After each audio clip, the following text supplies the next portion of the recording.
I want to go back to the school safety report. Within one section of that school safety report, your commission did recommend, we've discussed it earlier, rescinding the 2014 guidance entitled Rethink School Discipline Guidance. Is that correct? Yes, that's correct. And you, as Secretary of Education, you went ahead and rescinded that in January of 2019. Is that correct? That timing might be about right. It might be a little bit But you did late. rescind it in your official capacity. Is that right? Yes. And your words, the guidance was, quote, well-meaning to address the fact that black boys are 3 times more likely to be suspended and black girls are 6 times as likely to be suspended. But the report goes on to say, although well-meaning, you believe, the commission believes, headed by you, that the guidance resulted in teachers and schools not really carrying out discipline because they were afraid of federal action. Is that correct?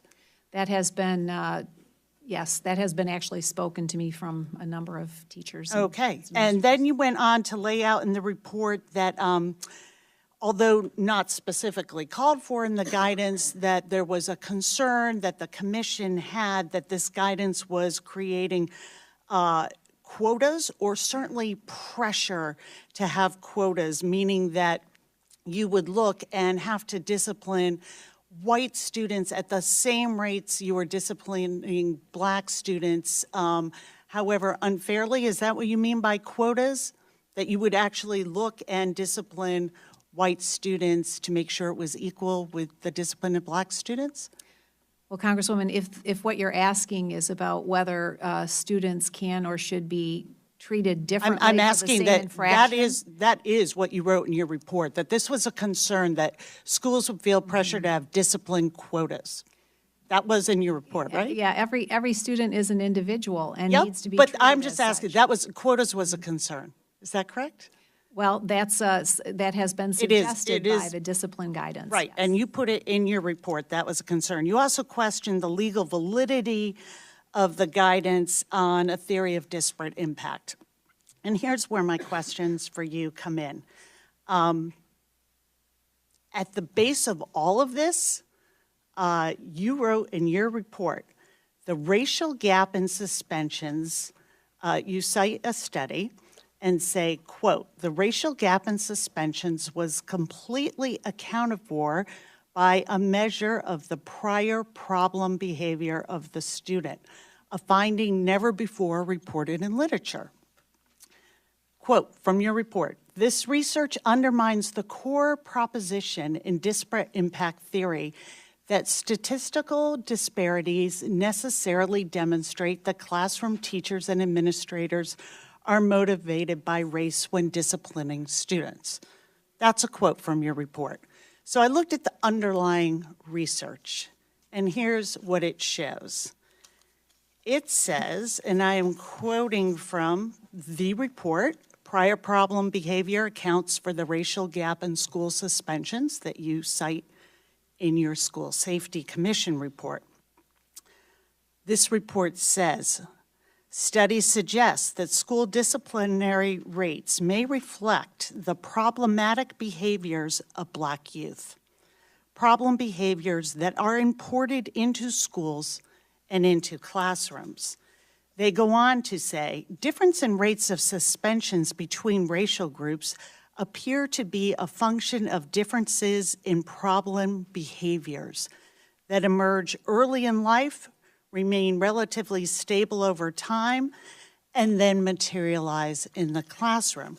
And this report that you've cited and based as your theory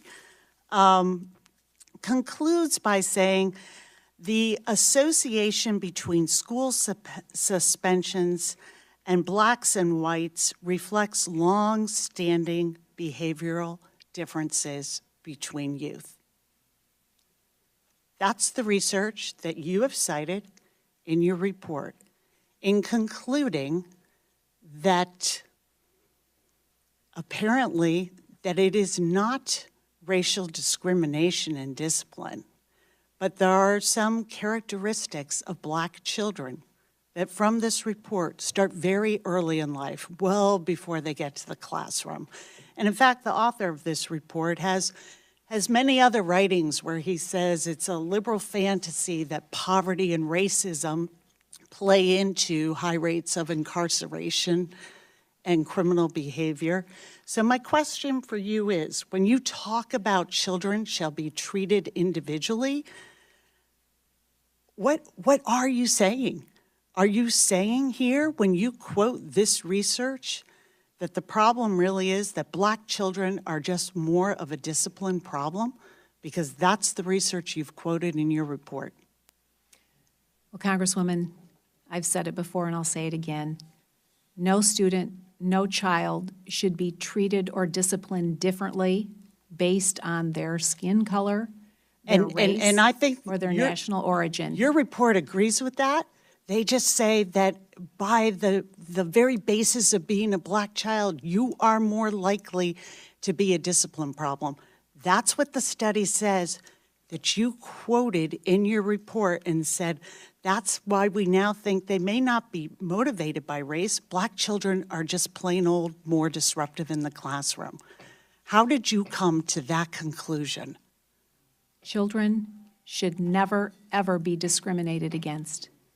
Well, I hope you take those And words if to they heart are treated and differently repeal or your disciplined citing differently. of this research.